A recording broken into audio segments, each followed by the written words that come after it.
Throughout the 6th century, the Maronites coming from Antioch lived with the Lebanese Maronites, and together they built their villages and prepared to settle down. Thereafter, the plan changed with circumstances. In the first 3 decades of the 7th century, the Byzantine and the Persian empires were in a very devastating war that did not spare Antioch and its entire neighborhood. In the 3rd and 4th decades, the Arab army started an invasion toward the western cities to build an empire. A new empire was built and known as the Umayyad dynasty. It lasted from 661 to 750 AD.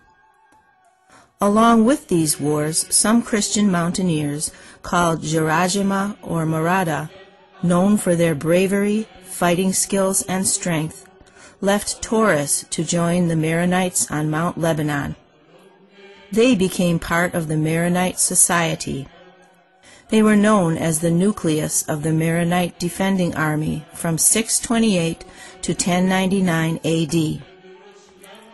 Between 635 and 637 AD, Damascus, Baalbek, Byblos, Tyre, Sidon, and other cities fell to Arab invaders. Many Maronites living in the coastal cities like Byblos or on flatlands like Baalbek escaped and joined their brothers on Mount Lebanon, which was covered with snow, rugged and steep up to 3,100 meters elevation, land that offered no attraction to Arab fighters coming from the desert.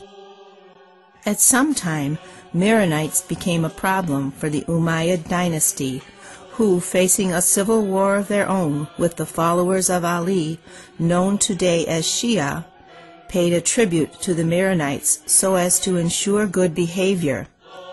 This arrangement lasted for over 40 years before attacks began anew. At the same time, Patriarch Anastasius was the last Chalcedonian patriarch to reside in Antioch before he was killed in 610 AD. His martyrdom left the Maronites without a leader through all the struggles they faced. Amid these events, the Maronites found themselves increasingly estranged from Antioch, and the patriarchal seat of Antioch was still vacant. As the largest Chalcedonian community at that time, they elected John Maroon as patriarch on the seat of Antioch in 687 AD. John Maroon was the bishop of Batroun for 11 years before his election to the patriarchate. The emperor of Byzantium, who up to this time had appointed the patriarchs, was very displeased. At that point, the Maronites were forced to protect themselves from all attacks, Arabs coming from the south and east, and Byzantines from the north. In 694 AD, the imperial army of Justinian II attacked the Maronites, destroyed the monastery on the Orontes River, and executed 500 monks. The Maronites had also to face the imperial army in Lebanon. Patriarch John Maroon chose the castle of Samar Jebel as a temporary seat while his nephew led the Maronites and Marada to win a decisive victory in the Amun battle, killing the imperialist general Morik. Following these events, Maronites had to move high into the mountains to ensure their survival, freedom and faith and independence. The patriarch moved to Farhay in Batroun's mountains, where he made the episcopal palace a seat for the patriarch of Antioch and the rest of the east, where many patriarchs lived after him. Between 750 and 1258 AD, the Abbasids dynasty took power, and they brought humiliation to the Umayyads. They did not spare Lebanon and treated it very much as an occupied territory. The Maronites staged revolt after revolt, but in 759, in an attack on Baalbek, the Maronites met disaster. Severe repression followed, and the Maronites found it very difficult to survive. The patriarchs lived in the bitterness of migration. Many of their followers flocked around them, trudging to Farhay, carrying their children and staggering under the burden of what simple belongings they had been able to bring as they were driven from their houses, their lands, and their property in surrounding areas. They came to forge a living from a rocky, densely forested land, lacking every amenity.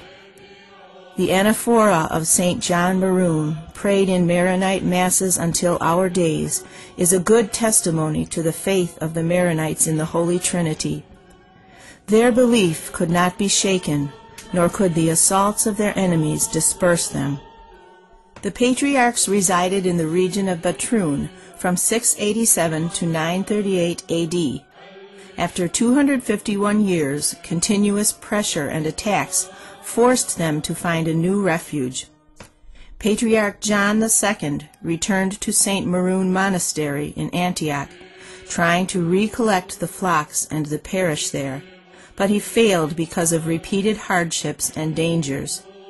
He returned to Lebanon in 938 A.D. and found refuge in Yanu, near Akura, in the district of Byblos, where Abraham of Cyrus first preached 5 centuries before. Maronites were facing new difficulties on new soil. They worked the fertile soil in which they grew wheat and other grains, planted olive trees, grapevines, and mulberry trees. From 938 to 1440 A.D., 34 Maronite patriarchs resided in the district of Byblos. These 502 years were years of constant turmoil for Maronites as the plains and mountains of Lebanon became a battlefield for the Crusaders and the army of Islam. Jesus said to his apostles, "When you are persecuted in one place, flee to another. I tell you the truth, you will not finish going through the cities of Israel before the Son of Man comes." Thus, as Jesus taught his disciples, the Maronites of that time did, and survived.